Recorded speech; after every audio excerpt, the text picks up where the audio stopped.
নমস্কার বন্ধুরা, সবাইকে শুভ সকাল। কিছুদিন আগে আমার ছাদের চেহারাটা দেখেছিলেন, আজকে একদম অন্যরকম দেখতে লাগছে আমি জানি। তবে আজকে বেশ কিছু কথা বলবো বলে এই ভিডিওটা করা। তো তার আগে চলুন দেখি যে কটা ফুল রয়েছে সে কটা একবার দেখে নিই, কীভাবে পুষ্প প্রদর্শনীর মাঠে আমরা এই চন্দ্রমল্লিকা গাছ সাজাই সেই ধারণাটা হয়ে যাবে এটা দেখলে। আমার বাকি পড়ে রয়েছে এই কটাই গাছ বাড়িতে, আর বাদ বাকি সবই চলে গেছে। দেখুন বর্তমানে এখানে 5খানা গাছ রয়েছে, সুবিশাল ভলিউম, ফোনের ভেতরে একেবারে আসছে না, অনেক দূর থেকে ছবিটা নেওয়া। দেখতে পাচ্ছেন এই 5 পটের গাছটাকে সুন্দর করে সাজানো রয়েছে, ঠিক যেভাবে আমরা পুষ্প প্রদর্শনীর মাঠে সাজাই সেইভাবেই সাজানোর চেষ্টা করেছি। তবে এটা ছাদের ওপরে বলে অত আর অ্যাডজাস্ট করিনি হাইট।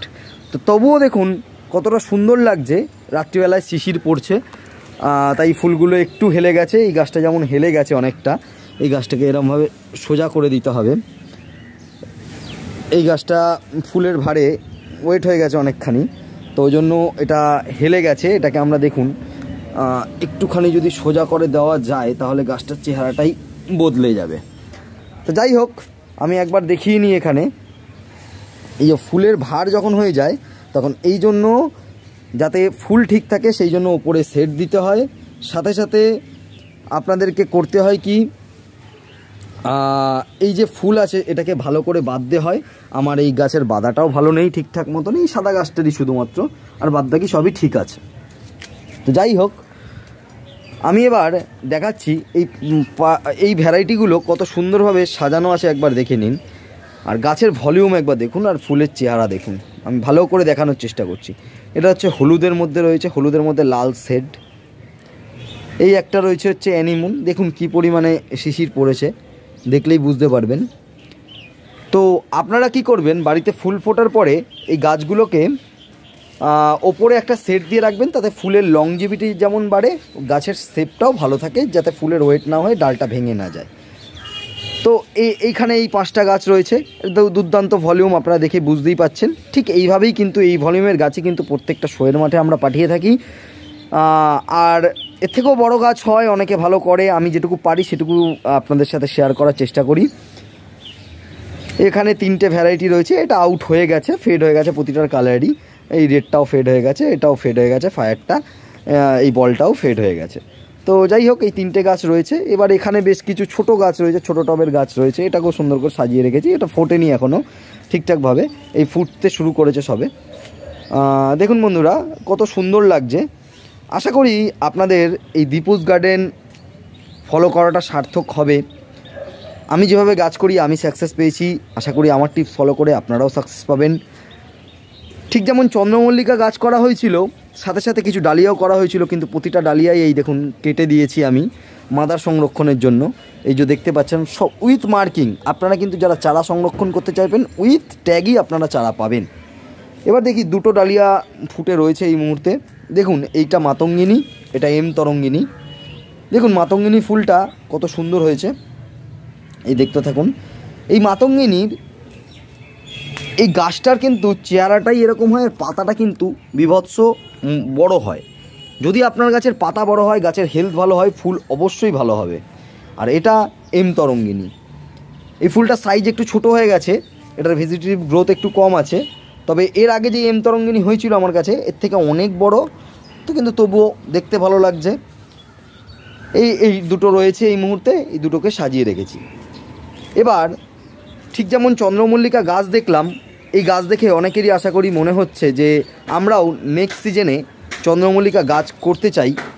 তো তাদের জন্য রয়েছে এখন থেকেই আগাম প্রস্তুতি নেওয়া।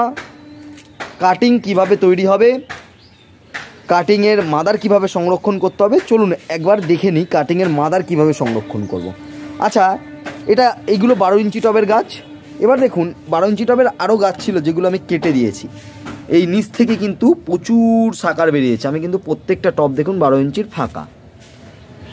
এবার আমি করব কি, এই টব থেকে এই শাখারটাকে তুলে একটা ছোট টবে, সেটা সিন্ডার হোক মাটি হোক যে কোনো মিডিয়াতেই, আমি একটা করে গাছ একটা 5 ইঞ্চি টবে, এই দেখুন 5 ইঞ্চি টবে পরপর লাগিয়ে দেবো।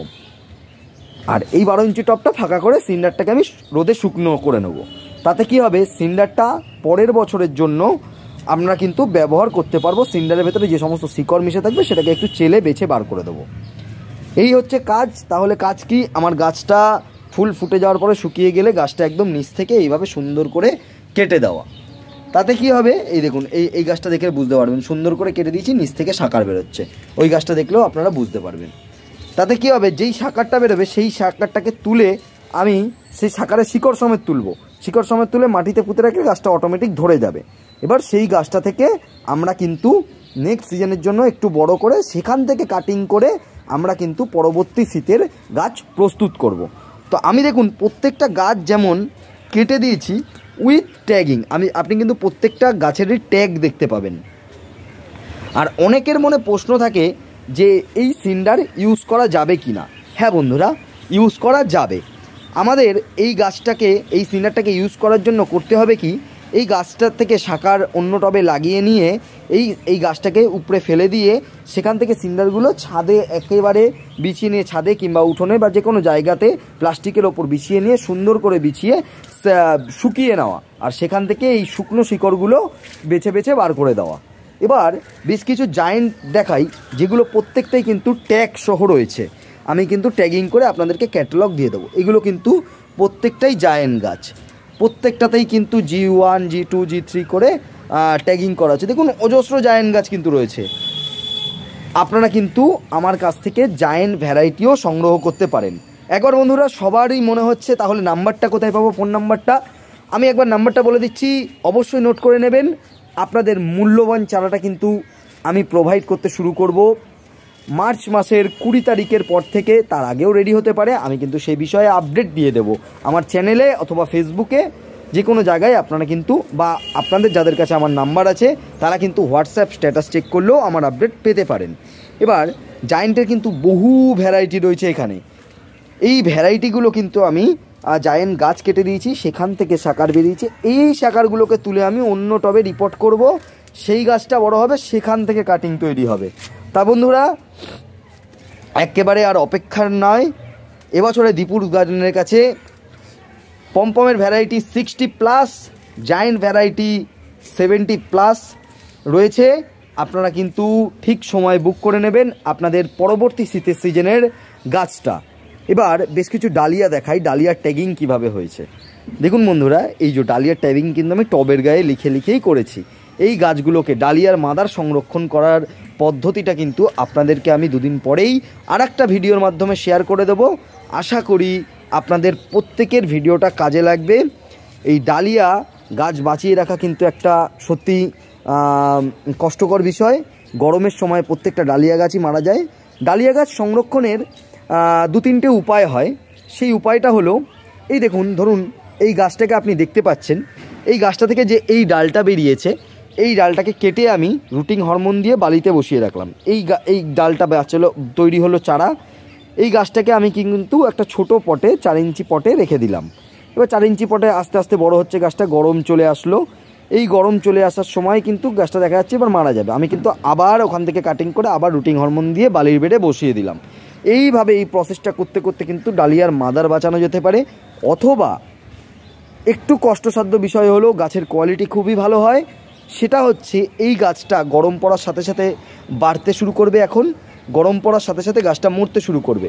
ঠিক যখন গরম পড়তে শুরু করবে তখন আমি এই মাটিগুলো ফেলে দিয়ে এর নিচে যে কন্দটা রয়েছে সেই কন্দটাকে নিয়ে আমি সাব পাউডার মাখিয়ে যে কোনো জায়গায় একটা ছায়া জায়গায় হালকা রোদ পড়ে সেরকম একটা জায়গায় কিন্তু আমি বালি পেতে বালির বেড বানিয়ে তার ভেতরে আলুগুলোকে রেখে যাতে হাওয়া বাতাস লাগে কিন্তু বৃষ্টির জল যাতে না পায় এরকম জায়গায় রেখে কিন্তু আমি কন্দ সংরক্ষণ করতে পারি।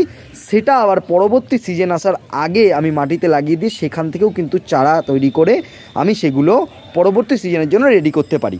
এই দুটো পদ্ধতি অবলম্বন করেই কিন্তু আমরা ডালিয়া গাছের মাদার সংরক্ষণ করি। হ্যাঁ বন্ধুরা, আশা করি আপনারা বুঝতে পেরেছেন আমার কথা। একবার আমি দেখিয়ে দিচ্ছি, ছাদ পুরো পরিষ্কার, 2-4টে গাছ রয়েছে, আর বিশেষ কিছু গাছ নেই। চন্দ্রমল্লিকার ট্যাগিং এইভাবে হয়েছে, দেখুন প্রত্যেকটা ট্যাগ করে কিন্তু পমপম গাছের রয়েছে। এরকম নিচেও বিশাল রয়েছে, আমি নিচে একবার দেখানোর চেষ্টা করছি, এরকম দেখলে বুঝতে পারবেন। প্রচুর জায়গা রয়েছে, এখান থেকে প্রচুর ট্যাগিং রয়েছে। এবার চন্দ্রমল্লিকা গাছের সাথে সাথে এবার বেশ কিছু আমি ইনকা, যেটা আমার বাড়ির পুজোর জন্যই বেসিক্যালি করা হয়েছিল, সেটা একবার আপনাদেরকে দেখাই। দেখুন বন্ধুরা, ভলিউমটা দেখবেন ইনকার, এই দেখুন ভলিউম, একটা হাত মানে ঠিকঠাক করে ধরলে ভরে যাবে, এত সুন্দর ভলিউম হয়েছিল ইনকার। তো যাই হোক, বড় গাছ তো সেগুলো চলে গেছে অন্য কারোর কাছে বা ফুল মেলার মাঠে, যে কটা গাছ পড়ে আছে মায়ের পুজো দেওয়ার জন্যই রয়ে গেছে। আর কামরাঙা দেখাই এবার আপনাদেরকে। দেখুন বন্ধুরা, এই 12 ইঞ্চি টবে অজস্র কামরাঙা হয়েছিল গাছটাতে, এখন কিন্তু ইতিমধ্যে শেষের দিকে, তাই কিছু কামরাঙা রয়েছে যেটা আপনাদেরকে দেখানোর চেষ্টা করছি। দেখুন, এবার বাতাবি লেবু গাছে বাতাবি লেবু প্রচুর ধরেছে, আমি কিন্তু এই কুড়িগুলোকে ফেলে দেবো এবং এরপরে ট্রিটমেন্ট শুরু হবে। হ্যাঁ বন্ধুরা, আপনারা কিন্তু অবশ্যই পেয়ে যাবেন এই বাতাবি লেবু কিংবা ফল গাছের ট্রিটমেন্ট। আমি কিন্তু পরবর্তী ভিডিওগুলোতে আস্তে আস্তে এক এক করে ফল গাছের ভিডিও নিয়ে আসবো।